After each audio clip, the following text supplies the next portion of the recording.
এই উইন্টার সিজনে ব্রাইডের ড্রাই স্কিনকে কি করে হ্যান্ডেল করব, এটা কিন্তু অনেকের মাথার মধ্যেই টেনশন একটা চলে আসে। তো সেক্ষেত্রে আমি বলি যে স্কিন প্রিপারেশনটা কিন্তু খুব ভালোভাবে করতে হবে, কারণ ব্রাইডের মেকআপ লং লাস্টিং করতে যে ফাউন্ডেশন আমরা ইউজ করি স্বাভাবিক অর্থেই সেটা ফুল কভারেজ এবং ম্যাট হয়, আর ম্যাট ফাউন্ডেশন ড্রাই স্কিনের জন্য কিন্তু একটু টাফ হয়ে যায়। তো তাই সেই কারণে আমরা যদি ফাউন্ডেশন লাগানোর আগে কোনো একটা ক্রিমি বেস অ্যাপ্লাই করে নিই তাহলে কিন্তু এই ড্রাইনেসের ব্যাপারটা আসে না। তো তোমরাও কিন্তু এটা ট্রাই করে দেখতে পারো।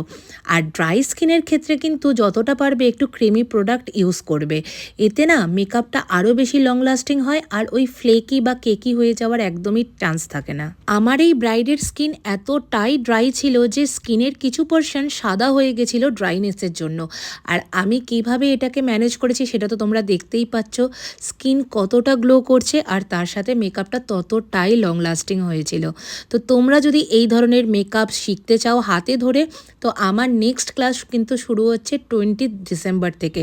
তো তোমরা যারা জয়েন করতে চাও স্ক্রিনে দেওয়া নাম্বারে ঝটপট যোগাযোগ করতে পারো।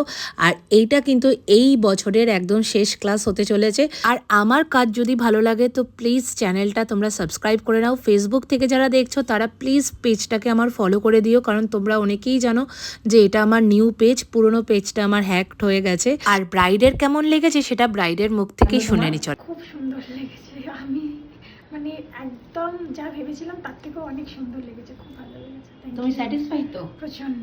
ব্যাস, আবার রিসেপশনের লুক আছে একদম। তো আজকের আমার ব্রাইডের ফুল লুক একদম